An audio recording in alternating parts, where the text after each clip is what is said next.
Former les professionnels de la presse nationale sur tous les aspects de la problématique de l'exploitation, de la traite et du travail des enfants en Côte d'Ivoire. Ce vœu cher à la présidente du Comité national de surveillance des actions de lutte contre ce fléau, la première dame Dominique Ouattara, s'est traduit par l'organisation d'un atelier de renforcement des capacités à destination des journalistes et professionnels des médias nationaux, et qui a vu la présence à son ouverture de la première dame ainsi que celle de 3 ministres du gouvernement, dont la vice-présidente du comité interministériel de lutte et celle de 2 anciens ministres de la communication, et aussi la présence de partenaires au développement et de partenaires de l'industrie du cacao. C'est dire l'importance que revêt la tenue de cet atelier de renforcement de capacité, tant la presse est le relais indispensable pour porter aux populations le message de sensibilisation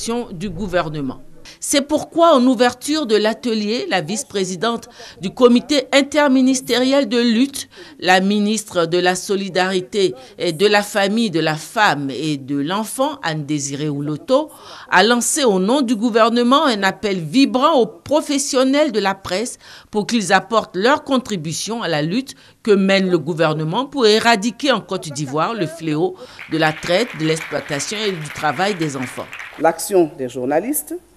des animateurs, des femmes et des hommes des médias engagés est indispensable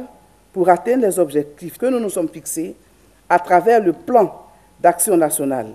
2012-2014 de lutte contre la traite et l'exploitation des enfants. Un appel que la ministre de la Communication, Afoussiata Bamba Lamine, a tenu à rassurer en exprimant son engagement et celui de tout son département ministériel. Madame la Première Dame de Côte d'Ivoire,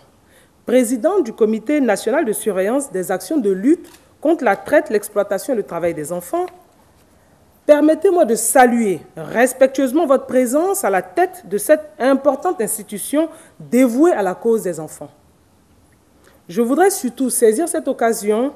pour vous réaffirmer mon engagement à agir à vos côtés pour préserver les enfants de Côte d'Ivoire de toutes ces formes de pratiques avilissantes et néfastes à leur épanouissement, évidemment, en tant que ministre de la Communication, pour permettre aux journalistes justement de participer de leur côté à cette lutte.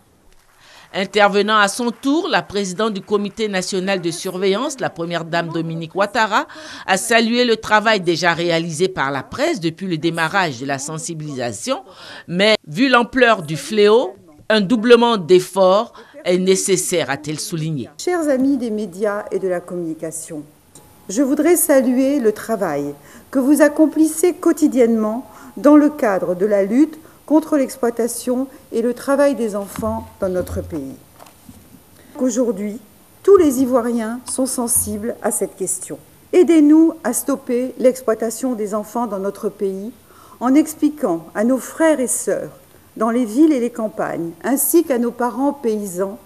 les dangers auxquels ils exposent leurs enfants victimes d'exploitation. Aucun secteur n'est à négliger,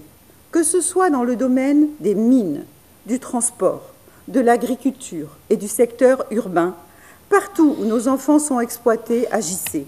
Votre métier vous confère le pouvoir de changer les choses. Après la cérémonie d'ouverture, la centaine de journalistes participant à cet atelier va recevoir pendant 2 jours une formation s'articulant autour de plusieurs thèmes afférents à la lutte contre la traite et le travail des enfants.